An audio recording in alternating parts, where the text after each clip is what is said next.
darkness that crept around you was thick like a paste. You weren't necessarily a city kid, but city enough that there were always lights on. The power shortages had bled the suburbs dry, and the darkness was so absolute it felt like a physical, immovable object. Everyone was silent while you marched through the abandoned streets. Contrary to what the movies had prepared you for, there weren't abandoned cars in the street or charred out cars on the side of the road. Like you, folks out this way waited for things to get better. They kept just surviving, not doing anything drastic or wild, just keep going until things improved. And they never did.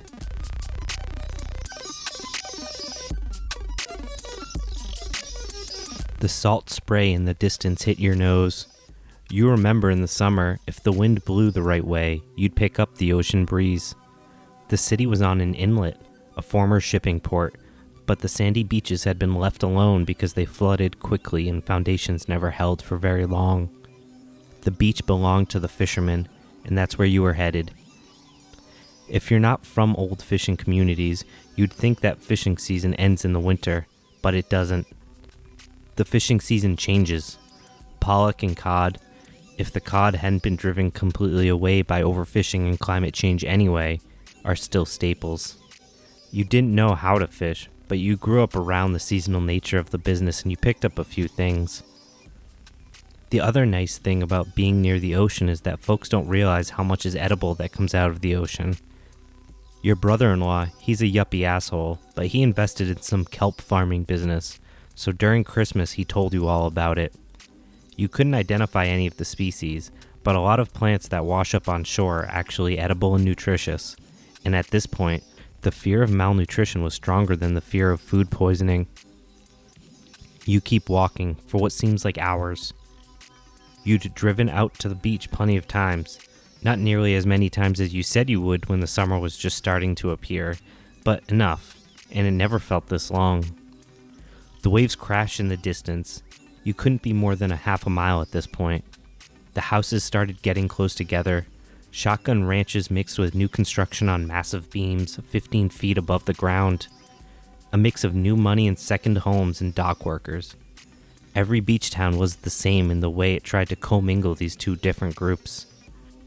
This group began to walk more slowly, and you heard a child being hushed as they drift in and out of sleep, and you stopped. Greg moved ahead, looking to find a house to crash for the night, or maybe the week, or maybe indefinitely. You don't know. 10 minutes passed, an hour. The kids began to get restless. The first inkling of the sun was beginning to pour over the crests of the waves, and you began to get nervous. Greg appeared in the distance. He had found a house, but we had to move quickly as the daylight crept in. The house was abandoned even before anything had happened. The bank must have been sitting on it to sell and, well, everything else happened. The water had been turned off, which was fine because it probably wouldn't be good anyway. It was an old ranch with a big deck on the back. Probably a summer home whose owners had planned to renovate it eventually, when things got better. It had all the markers of a vacation home, the beige furniture, board games, the lack of personal stuff, no backpacks, school art, collections of laundry to go somewhere, and the empty bedrooms with just enough stuff to feel like home, but not enough to feel lived in. You know, all the stuff you got rid of when you got older and your parents refused to get rid of. This is where it went to die. You found a small twin bed and closed your eyes just for a second, and before you could think about the fact your world had changed, you were gone.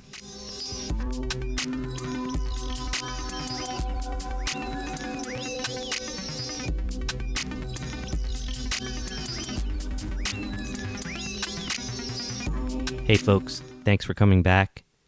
This is Andy from the Poor Proles Almanac, and today we're going to be digging into some primo content on fruit trees. What are they, why we care, and what they want. It kind of sounds like they're holding us hostage when I say that, but they're not. You can find us on Spotify, iTunes, and wherever you get your podcasts. At least I hope so, because then I don't know how you're listening to us. And you can find us on Patreon if you'd like to help us cover the cost of hosting the podcast.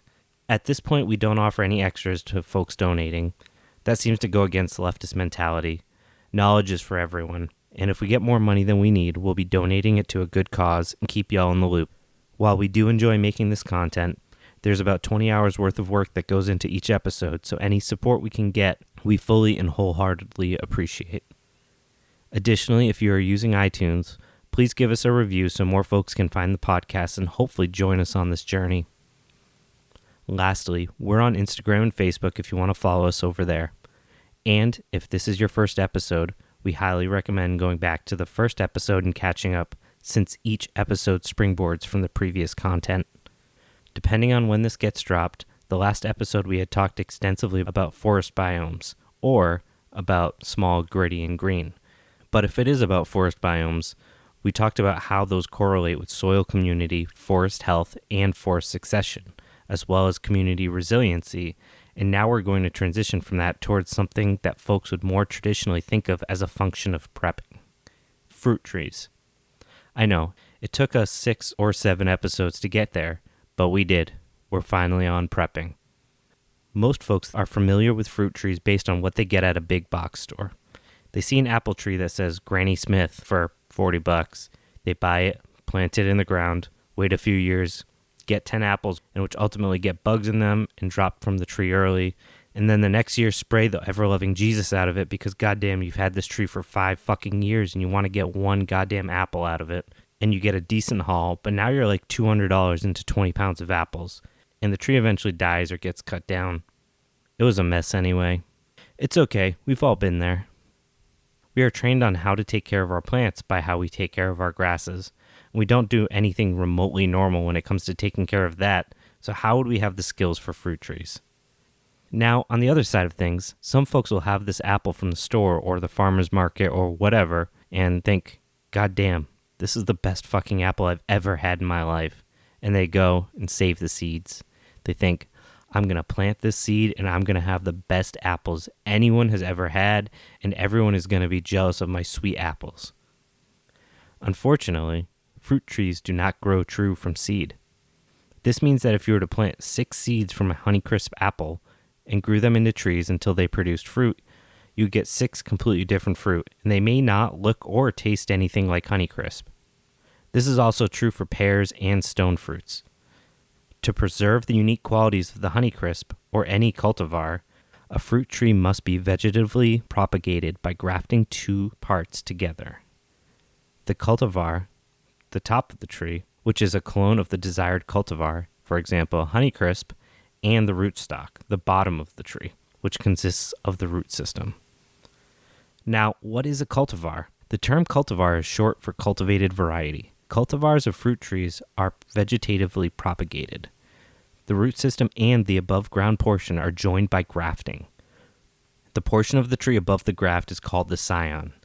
To produce the scion, portions of wood from an existing tree are used to create a new genetically identical tree.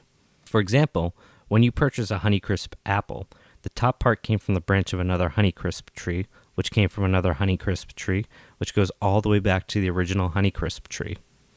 This ensures the apples produced on your tree will be the same as the Honeycrisp. At grocery stores and farmers markets, cultivars are commonly called varieties. A sport or strain is a subtype of a cultivar that differs from the original cultivar in a specific characteristic. Yet, this tree is similar to the parent cultivar in all other aspects. Sports boast characteristics like early maturity or enhanced color. So you might see a early Granny Smith apple tree or something like that. That would be considered a sport or a subtype. Some varieties have many strains. For example, approximately 250 strains of Delicious have been described and cultivated. A common strain difference a new fruit grower should be familiar with is spur strains versus non-spur strains. Spur-type growth is more compact since fruit spurs and leaf buds are closer than those on non-spur trees. On spur trees, 2-year-old wood will usually form buds rather than develop side shoots. As a general rule of thumb, spur strains of a given variety will result in trees only about 60% as large as the non-spur types of that variety. Every fruit type has its own specific disease challenges, and since something like 40% of the fruit trees grown on non-commercial properties are apples, they'll get a little more attention today.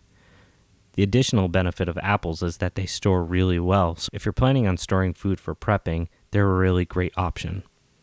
Apple scab is the biggest apple disease concern in the eastern United States. Many scab-resistant cultivars have recently been released as a result of breeding programs in the U.S. and elsewhere. They were developed primarily for resistance to apple scab, but some are also resistant to cedar apple rust, powdery mildew, and fire blight. Disease resistance does not mean total freedom from pesticides, since none of these cultivars are immune to insect damage or summer diseases like sooty blotch or fly speck.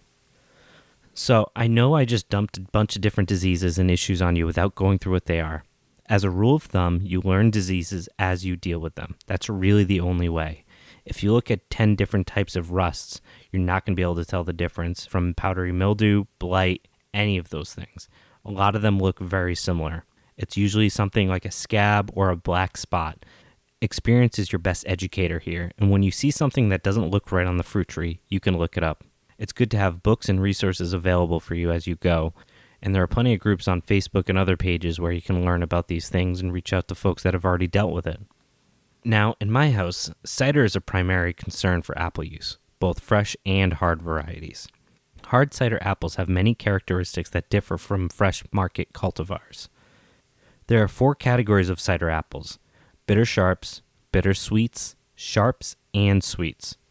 The different categories depend on the concentration of tannins and acids within the fruit, very similar to grapes for wine. Cider apples can be tart, tannic, or downright inedible in their natural form. While these characteristics would ruin Grandma's apple pie, they provide the complexity and depth that makes world-class ciders. In general, the rule is that you would never make a cider from supermarket apples in the same way you would never make wine from supermarket grapes. While you might not think of cider as a great prepping food, cider making allows you to create longevity for a product that otherwise would go bad. Further, it provides a safe, drinkable water alternative. Most of the apples in your local grocery store fall into the sweets category. When Americans think apple, they're probably thinking of sweets. The sheer availability and low cost of this fruit makes it ideal for providing the bulk of a cider's fermentable sugar and its apple-y aromas. When blending fruit for cider, sweets can provide up to 50% of the juice for a batch and enough sugar to ferment a healthy 6 to 9% ABV cider. These common varieties include the ones you've probably seen on the shelves: Golden Delicious, Fuji, and Honeycrisp, among others. Personally, I've got Honeycrisp, Golden Delicious, and some other heirloom varieties growing currently, some of which I'll be using for cider next year. Sharps, in contrast, are the yang to a sweet apple's yin. With their pronounced, puckering acidity, sharp apples provide tartness to cider. In some cases, sharps can be very juicy, but often they are heartier and mealier than sweet apples. Sharps can make anywhere from 25 to 33% of the cider's juice. The acidity in sharp apples serves 2 purposes for the cider maker. The obvious benefit is the tart character that, like in cooking, balances a cider's sweetness. The other benefit is that the acidity inhibits bacterial growth and helps to prevent spoilage. Combined with alcohol, acidity is the reason that cider can age in your cellar for years while apple juice cannot. The Granny Smith is America's ubiquitous sharp apple, and these apples are used by most large and medium-sized American producers as a source of acid. In fact, it is difficult to drink a cider from the Pacific Northwest that doesn't have at least some Granny Smith juice. But Grannies are not the only sharp apple out there. Heirloom varieties such as the Rhode Island Greening and what I'm currently growing, Colville Blanc, are both great options for cider making and apple cider vinegar. These sharp apples provide a depth far beyond the Granny Smith and are worth seeking out if you're a fan of sharp apples. If there's one style of apple prized above all others by American cider makers, it's the bittersweet apple, affectionately referred to as a spitter. These apples are low in acid, high in tannin, and impart the classic flavor of the finer French and English ciders. At first bite, most would consider bittersweet fruit inedible, but what is ill-suited for the fruit bowl is ideal for the cider press. Tannins can provide a drying effect or make your teeth feel fuzzy. Steep a cup of black tea for 10 minutes and take a sip. Feel it dry out your mouth a bit. Is the texture scratchy? You're feeling the tannins. That's also pretty much the same flavor you get from bittersweet apples. They taste disgusting. Chances are you'll have never heard of any bittersweet apple varieties unless you're really into ciders, because they won't be found on any supermarket shelves. Michelin, Dabinet, Brown Snout, and Balmer's Norman are some of the more common varietals available if you want to order some trees online. I've got Michelin growing, not because I know anything about this variety in particular, but it was the one I could get my hands on. So at this point, you're probably thinking, what the hell did I just sign up to listen to? But we're getting there, I promise. We'll be talking about some other things shortly. It's not just about surviving, but enjoying the things that we're creating.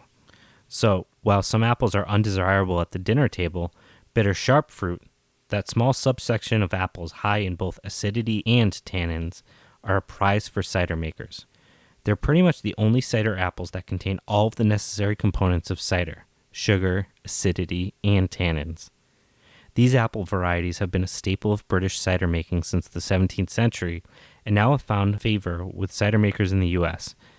Many of the trees we refer to as crabapple trees are really bitter sharps. There's a reason why they planted them all over the place 150 years ago. It wasn't because they wanted to create a mess in your backyard. American cider makers looked to the old world to find ideal varieties to plant. If you're interested in making your own cider, I highly recommend starting here. Start digging into crabapple varieties that can handle your local climate. I currently have a Whitney crabapple for this sole purpose. Now, let's get back to that fruit tree management discussion. It's important to start thinking about the bigger picture questions. Like what we just discussed, what do you intend to use the fruit for? Some varieties taste great for eating fresh, while other cultivars are particularly good for baking. Or some have unique flavor profiles for things like cider. Can the cultivars tolerate your region's climate, soil, and humidity? Some cultivars are more disease resistant than others. This may be important, for example, if your site is surrounded by abandoned apple trees that may be harboring diseases. Cultivars vary in bloom timing. Many cultivars will not set a good fruit crop unless they are pollinated by a different cultivar. So, you'll need to match cultivars so that their flowering times overlap. Cultivars also vary in their harvest date. Peaches can be picked from July up until early October, so that means their varieties' different flowering cycles can vary that much as well. Depending on your property size, you'll want to think about how to maximize your harvest season for your fruits and incorporate the longest storing options, as well as making sure that the blooms for your pollinators line up. Lastly, keep in mind what the fruits are for. It seems like a complicated web to narrow down your fruit tree search, so first I'll recommend creating a spreadsheet with each tree you want. The bloom dates by month, harvest dates by month, storage time, and what uses the tree have. When you create a list of, say, 15 to 20 trees, you'll see where they start to overlap and be able to pare down your options. I currently personally have 10 apple trees on my property, almost all of which are heirloom, which lets me harvest from August to late October, and proper storage will let me eat them all the way to April. My primary focuses are on sweet fruit trees, 2 for pies and desserts, and then a few that we are using primarily for ciders. While 10 trees may seem like a lot, there are mixes of dwarfs and trees that will be pruned to stay dwarf-sized. These are trees that will stay under 10 feet tall and 10 feet wide. What that means is that in an area that is 40 feet wide by 20 feet deep, I'm able to have 10 fruit trees producing over 1,000 pounds of fruit that is edible over the course of nearly 9 months. Further, the space below is covered in cover crops for my chickens and ducks, who have the added benefit of eating the rotted fruit that falls to the ground and returning nutrients to the soil, and, using water management methods of swales, I spend almost no time watering or maintaining the trees outside of the occasional pest management and pruning. By paring down our understanding of what we want and how we get there, we're able to make a concise plan that benefits us and maximizes the production of a short space. You can suddenly see, if you break it up over the course of 9 months and multiple uses, you're able to get cider, vinegar, desserts, fruit, and all of these other uses that you otherwise might not think of. And this brings me to the point that it's important to also keep in mind how much fruit your fruit trees will push out. A typical dwarf apple tree will produce at full maturity around 200 pounds of fruit, while a semi-dwarf will pump out up to 400 pounds of fruit, and a standard tree can produce easily over 400 pounds of fruit if managed properly. If you're planting, say, 10 standard apple trees because you need both pollinators and a few different varieties for specific uses, or because you just enjoy them, it's important to think about what that really means in terms of what you're going to do with all of that production.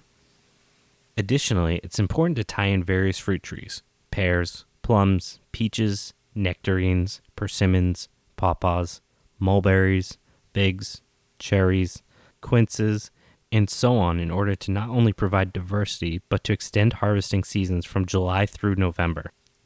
Having this variety limits catastrophic loss from disease or bugs that could potentially wipe out all of one fruit variety. As climate change continues to ravage our seasons, it's more and more common for extra late frost to kill off the first blooms of the season and extra early winter frost to destroy the last crop of the year, so it pays to have some variety to cover your needs. I wanted to cover a couple specific nuances about each fruit that would be helpful in guiding what research you might want to do to expand your food forest, or simply just start one. Let's start with pears. There are two types of pears, European and Asian. Asian pears aren't common in grocery stores, and European pears are not eaten ripe off the tree. You'll want to pick them when mature but not ripe and cold store them for a few weeks. European and Asian pears generally bloom at different times and fruit at different times, extending your season, but also keep in mind they can't really pollinate each other because of this difference. With peaches and nectarines, which actually fruit in the same family and share most traits, you'll generally hear them defined by freestone or clingstone. What they are referring to is the pit. They are stone fruits, meaning they have a large seed in each fruit, like a stone, and freestone and clingstone refer specifically to whether or not the fruit clings to that stone pit in the center of the fruit. You'll also hear that fruits referred to as yellow versus white-fleshed. Generally, white-fleshed are sweeter flavored, but yellow peaches and nectarines are able to store for a short period of time, whereas the white-fleshed aren't able to store for any meaningful period. Cherries are an often forgotten fruit when it comes to fruiting trees. Most folks know cherries as sweet or tart cherries, and that's a pretty good place to start. The general rule, as you're probably starting to realize, is the more sweet the fruit is, the less well it stores. And that applies to cherries too. Sweet cherries are a challenge to grow and are very susceptible to, well, everything, which is a large reason most folks try not to grow them. Much like pears, plums have both European and Asian varieties. Generally speaking, European plums are good for canning and dried fruits, while Asian varieties are the ones you'll eat fresh. And again, they won't bloom at the same time, so you'll need two of each variety, and they can't be the same cultivar. Plums are some of the earliest fruiting trees, so from a prepping perspective, despite needing quite a few trees, it's worth having them around. The last fruit I want to touch on quickly are persimmons, which have American and Asian varieties. Most persimmons are self-pollinating and are almost always the last fruit harvested. Some fruit will hang on to the tree until December, and that's in New England. For most folks, if you've eaten a persimmon, it has been an Asian variety, as the breeding programs have developed fantastic cultivars that are seedless and offer complex, sweet flavor. American varieties generally happen to soften up to the point of mush to be edible and often harbor hard seeds. The only place you ever see persimmons, if you want to try one before you decide to plant one, are Asian supermarkets and occasionally at Trader Joe's in the late fall. Now, reversing back to the earlier part of the conversation about trees, folks generally don't grow trees from seed since they won't be true to the variety of fruit that the seed it came from due to pollination. If we want to preserve the unique qualities of a cultivar, we have to propagate trees by grafting. As we talked about, the top of the tree is a clone of the desired cultivar called the scion. The bottom part of the tree consists of the root system, the rootstock. Some rootstocks reduce the size of the trees growing on them. We call these dwarfing rootstocks. Rootstocks can also provide many other horticultural benefits to the fruit grower, like disease resistance. As you plan your orchard, you will have some decisions to make as you weigh the pros and cons of various rootstocks. For instance, if your soil is heavy, you'll want to choose a rootstock that is better adapted to that soil type, even if it has some other traits that are less desirable than some other rootstocks available. A rootstock is a fruit tree variety that was specifically grown for its root system. Depending on how they're produced, rootstocks are known as either seedling rootstocks or clonal rootstocks. To grow seedling rootstocks, seeds from processing fruit, usually Red Delicious for apple, Bartlett for pear, Lavelle and Halford for peach, are planted and grown, and then a scion of a cultivar is grafted to the top to produce a new tree. There are also clonally propagated rootstocks. Similar to how apple cultivars like Honeycrisp and Fuji have been selected for high fruit quality, some rootstocks have been selected for various attributes including size control, cold hardiness, and disease resistance. To preserve these specific traits, these rootstocks are produced through vegetative propagation. If you look at a fruit tree, you can clearly see where the scion and rootstock were joined together. There will generally be a bulge at this area, which we refer to as the graft union. When we talk about rootstocks, it's important to know that there are only a few fruit trees that this is an option for, primarily apple, pear, peach, cherry, plum, and apricot. Starting with tree size regulation, other than making trees more accessible to folks with smaller pieces of land, why would size regulation be good for folks even with larger spaces? Obviously, smaller trees are easier to maintain, but they also allow more light and air through the canopy, reducing fungus and mold issues, and increasing the fruit quality. Additional light not only helps regulate those fungal issues, but also increases fruit size and allows for under canopy crops such as berries and other perennials. If you are looking to keep smaller trees and there aren't dwarf cultivars, there are ways to manage your trees to treat them as dwarfs. The first and most obvious is training and trimming. There are a few basic rules when it comes to trimming trees. You want to trim suckers, and in general with the goal of thinning your tree for air and light passage. Suckers are pretty easily identified. There are generally random branches that grow straight up and don't seem to match the natural pattern of your branching. Now, when we try to trim down our trees in order to get better airflow and light flow, you try not to cut randomly on a branch, but take it back to a node, the place where a leaf or another branch originates. However, it's not as simple as you might think to just go and chop up your tree, but the general rule is that the more horizontal a branch is, the more fruit will grow, and fruit production takes energy away from tree growth. This is one reason why you want to cut suckers from your fruit trees. They generally grow directly vertical and suck away a lot of energy while also likely never carrying much fruit, if at all. Espalier trees, much like grapevines we see at vineyards, are a great way to manage and mitigate large growth in trees while also maximizing fruit production. This process involves usually using a line to tie branches to going horizontally, making the tree almost look like a fence picket. Further, by cutting off the main stem of the tree, you can redirect that energy outwards towards the branches, which, if they're being managed, will reduce tree growth vertically. Girdling is another option for managing your tree growth, but it does slightly reduce your fruit production.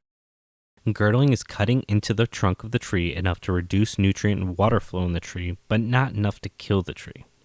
I don't really recommend it, but it is something to be aware of. Site location can also be a significant factor when trying to manage tree growth. Choosing poor soil locations or cooler places in your fields. Gullies tend to be cooler, but also are nutrient accumulators, as you might remember from the forest ecology episode, so each site must be assessed for this specific use. This is also where your knowledge of soil biology is crucial, as you can target specific places for specific tree management practices. There are also chemicals that can be used to limit root growth, which in turn limits and slows plant growth entirely. I won't dig into that any deeper. Additionally, there's a traditional farming method still practiced in much of the West Coast called deficit irrigation, which is essentially limiting water intake as much as possible without damaging the plant to reduce its growth. Additionally, by trying to reduce nitrogen availability, which is tricky but can be done using other nitrogen-demanding crops around fruit trees, helps reduce shoot growth. This can be hard not only because measurement when not using nutrients is more art than science, but the effect may reduce fruiting while keeping growth the same, or it may not be evident until the following year. In balancing all of these things, you're also trying to not kill the trees in the process. This concept brings me to a related area of between tree competition, which is exactly what it sounds like. Using other crops between your trees to introduce competition for the available nutrients. Between tree competition is a form of orchard floor management, which is how we control what grows below and directly within the canopy of our fruit trees. While we may enjoy the vision of fruit trees rising up from a thick grass field, weeds and grass are often in direct competition for the same nutrients. However, if you're looking to manage your tree size by allowing some grass and weed growth going into the fall season, you can mitigate some growth of your trees. Whether or not your goal is to limit tree growth, it is ideal for the tree's health to control weed growth around young trees and 4 to 6 weeks after bloom. However, I want to circle back to the training methods really quickly, because these are by far the most impactful decisions you make to your fruit trees when it comes to fruit production and quality. Simply put, the natural growth habit of a fruit tree is not always in line with what we want to get out of the tree in our orchard. For example, unpruned apple trees may grow very tall, producing branches with very narrow branch angles that may grow as tall as the main trunk of the tree. This would make the tree lose its dominant leader, which will lead to a lot of vegetative growth with little fruit production. By understanding the growth habits of these trees, we can implement various horticultural techniques to train and shape the trees to produce high-quality fruit. The goal is to work with nature, not against it, and to guide it in a way that is beneficial for us. This brings us to branch morphology and growth habits.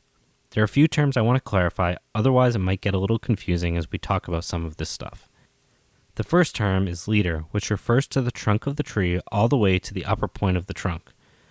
While I'm sure everyone knows what a branch or a limb is, you may not be familiar with shoots or laterals, which are the sections of growth off of the branches. The smaller branches off of branches are called shoots. Apples, sweet cherries, and pears all generally have one central trunk or leader, while peaches, tart cherries, and plums generally are shaped more like an open vase without a dominant leader. If you're looking at a branch, you'll have nodes, where leaves and other shoots erupt from, and internodes, space in between. When we had talked about plant identification, we kind of covered this a little bit. The last thing you'll have emerge from a node is spurs, which are spots where fruits are formed on apples, pears, and cherries. Not all trees produce spurs, but these three are most common. Now that we know what we are looking at as we consider how to train our fruit trees to maximize yield, let's talk about branch organization. We talked a few minutes ago about how more fruit produces on horizontal branches, but more specifically, at between 40 and 60 degrees is where we have the best match of growth and fruit production. Our goal is to help continue to grow our fruit trees while also helping provide fruit for us. Early on in growing fruit trees, it is recommended to remove flower buds in the spring to help the tree focus on growing larger, allowing for bigger harvests in the following years. Buds are often found in two places: at the end of a branch, where they're called terminal buds, or in the sides of branches, where they're called lateral buds. You can have vegetative buds and flowering buds. For our apple and pear trees, generally the lateral buds will be leaves, while the terminal buds formed on short, stocky shoots. These are the spurs we had talked about earlier. Fruit generally produces on 2-year-old spurs for apple and pear trees, while fruit will produce on 1-year-old spurs for peach trees. Cherries and plums, on the other hand, will produce fruit on both 1- and 2-year-old spurs. If you do have an apple tree or any other fruit tree, knowing this kind of knowledge can give you a good sense of what kind of production you may have in the following year. And with that knowledge, you can plan what you want to do. Can, dehydrate, ferment, whatever method that you think is best for you in order to save your food. So with that, we understand how tree size is managed, the parts to fruit trees, how branches and shoots impact fruit production, and how fruit trees produce fruit. The final area of focus on fruit productivity is around light access for our tree. The general rule is that the higher the amount of light, the higher our fruit yield will be. So what we want to do is maximize our leaf area index, a term used to define the amount of leaf area in relation to the amount of ground area. To get the best benefit of our trees, we want to capture 60 to 70% of the sunlight hitting the ground with our trees. To get red fruit color on our apples, for example, the fruits need 70% exposure to sunlight. For good fruit size, we need at least 50% sunlight. For good flower development for the next year, we need at least 30%. With that basic knowledge, you can quickly analyze the quality of, say, an apple that you see at the store. When we think of maximizing our leaf area index, your first thought might be to let our tree get as large as possible, because that would be increased exposure to sunlight. However, while the tops of the tree may get all that exposure, the middle and bottom of the tree would not, making the most delicious apples only available at the top of the tree. By keeping our trees smaller, we are able to limit the impacts of the leaves filtration of the harvest of the most accessible fruits at the bottom of the tree. Further, we're able to maximize our fruit tree production by orienting our fruit tree fields north to south, both maximizing sun exposure and limiting the extremes of sun exposure. With all this information, you might be thinking it makes the most sense to densely plant dwarf trees and trying to make their branches as lateral as possible to maximize fruit production while increasing light exposure. And this is a great way to set up a small collection of fruit trees, but it's worth mentioning a few things. Trees on dwarf rootstocks generally have shorter lifespans, less than 50 years, and if you're growing them in some kind of trained or heavily managed system, they do require more labor hours to manage them. If you're looking to get bigger trees with less management, it's also important to remember that means you'll likely have a lot of space for a number of years in between those trees that you could use for other crops, and fruit may not come for several years. For everyone, that planting decision is personal. There's a lot of folks out there who use asparagus and other perennials between tree rows to maximize production before fruit or nut trees are ready to be harvested, or run various livestock through, which is also a great way to add biomass to the soil and is something I'm currently doing. Not because of excess unproductive space, but because I run a high-density regenerative farming model with extensive use of tree hay, which is something I'm super excited to talk about in a later episode. Now, if you're going the route of a low-maintenance, larger tree system, you'll want to grow your apples, pears, and persimmons in one of two ways. In what's called a 3-tier system, your trees will want to have that central leader, that traditional trunk that you always imagine. Competing branches that try to grow vertically are either cut or trained downwards, and with that, the tree will make a Christmas tree-like shape. This shape maximizes light across and limits fruiting at the uppermost part of the tree, making fruit accessible for you and saving you a lot of headache. If you've ever tried growing a fruit tree, almost none have that shape naturally. To promote branching, heading, that is, cutting the central leader, is done every year, leading to extensive new branching. And since the lower branches start growing first, they'll be larger than the others. You'll eventually end up with 3 tiers. The very large, long, lower branches, the medium-sized branches in the middle, and the very short, stubby branches at the top. Your second option is using the French axe system, invented by, you guessed it, the French. If you've ever been apple picking in a newer orchard, and the trees run in tight rows with gaps about 5 to 15 feet, and their branches are guided to grow along the row, although not in a strict pattern as, say, a traditional espalier system that like what we see with grapevines in a vineyard, then you've probably seen this before. Heavy branch trimming maintains the system in size and by using renewal cuts, which is cutting back branches to promote new growth and new fruiting spurs in order to maintain the tree size. Stone fruit, such as peaches and plums, are usually trained to an open center system. Some growers use a V system.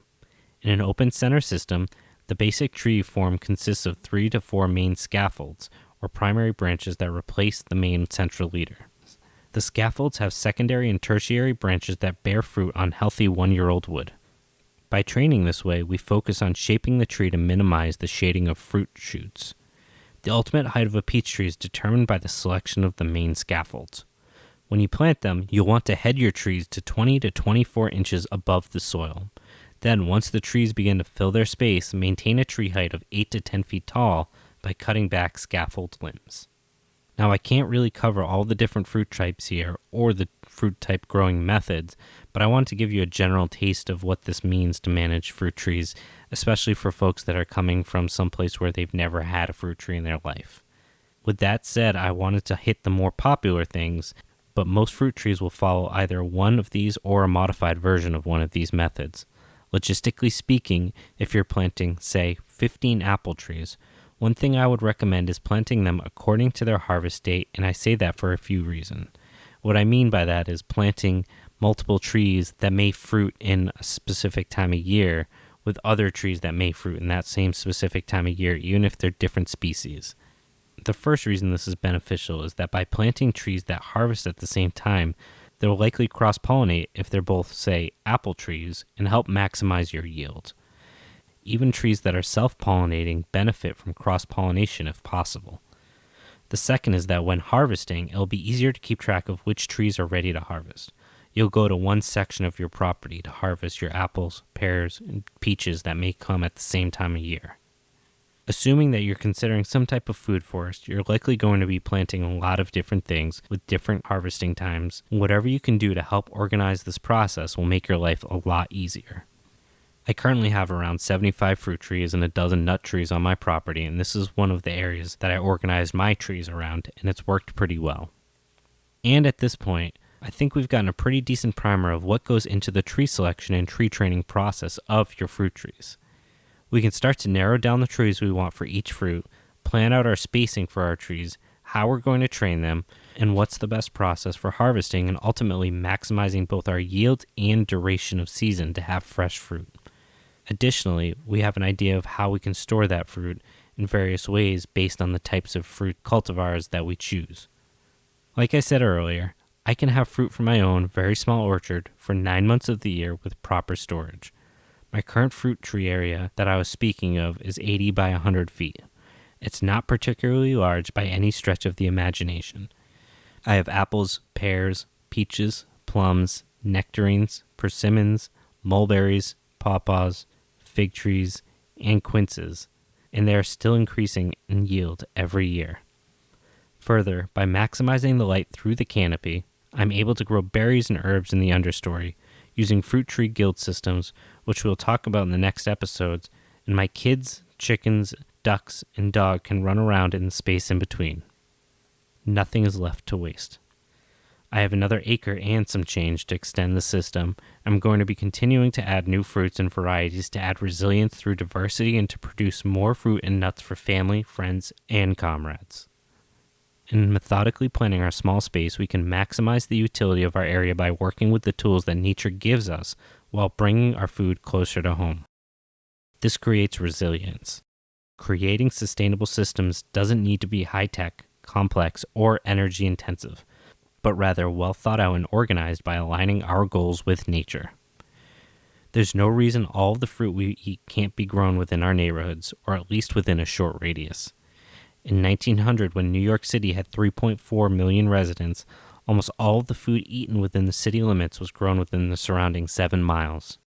It was done in the past, and we can do it again.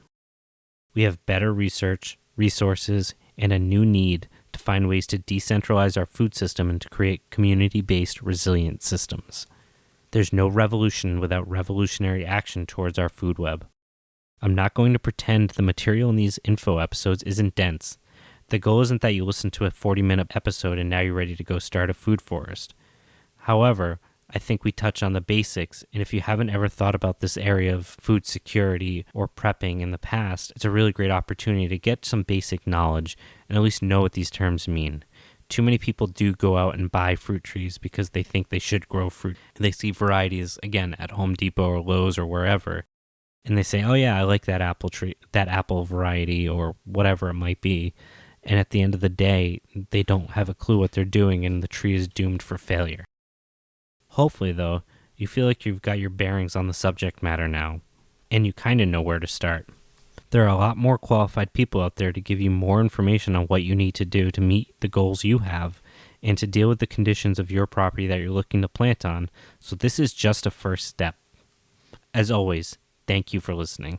In our next episode, we're going to dig in deeper on food production and how we can use the method of forests to mimic a good food system in structuring and layering on our property. Unfortunately, there's a bunch of pseudoscience around this subject area, and we're going to take the time to start parsing out that fact from fiction. Until then, this is Andy, and this is the Poor Proles Almanac.